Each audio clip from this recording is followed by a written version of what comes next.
Hi, it's Dewi again, and I would like to show you how to use my raspberry hydrating cleansing milk and hazelnut cleansing milk. So first of all, the cleansing milk is meant to be used as a second cleanser. If you don't use a lot of makeup, it's probably okay to use this as just your first and your second cleanser. But if you use makeup, sunblock, I would recommend to remove your makeup first or use oil cleansing as your first cleanser and then use this as the second cleanser.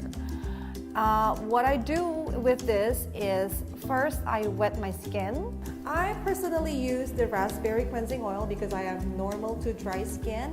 But if you have oily skin, you should be using the hazelnut one.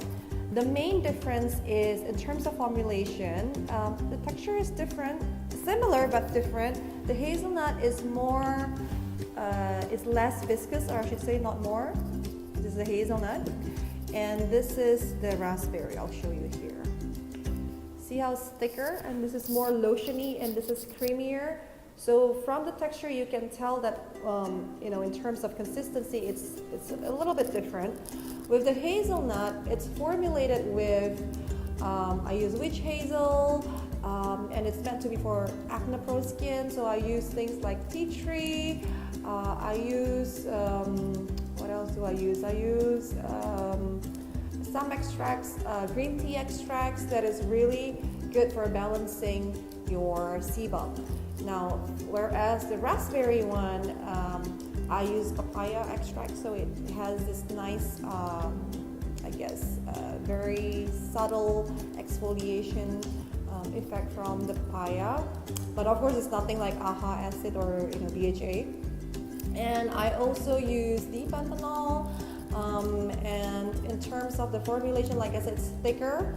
So the difference is when you use it, the hazelnut one will wash off nicely without leaving any residue or any film-like residue. You should feel clean and moist. The raspberry, you do feel a slightly filmier. I don't know if I'm explaining this correctly, but you do feel a little bit more moisture than the hazelnut one, I guess, if that makes sense. So the idea is so that when you wash your skin, it doesn't strip off too much from your natural oil, from your sebum.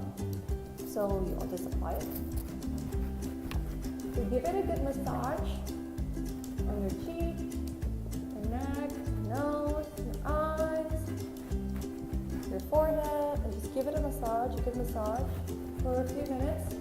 Now with the wet skin, it does help to make the product glides easier versus doing it on a dry skin. So you don't need to use as much products as you do on a dry skin. So once you have gotten a good massage, and then just rinse it out.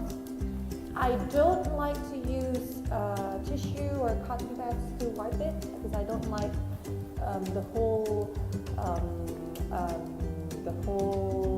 action of rubbing my skin repeatedly. I prefer to just washing it off. So that's why when I formulate this product, it is meant to be as a wash-off product. So now I'm gonna go wash my face.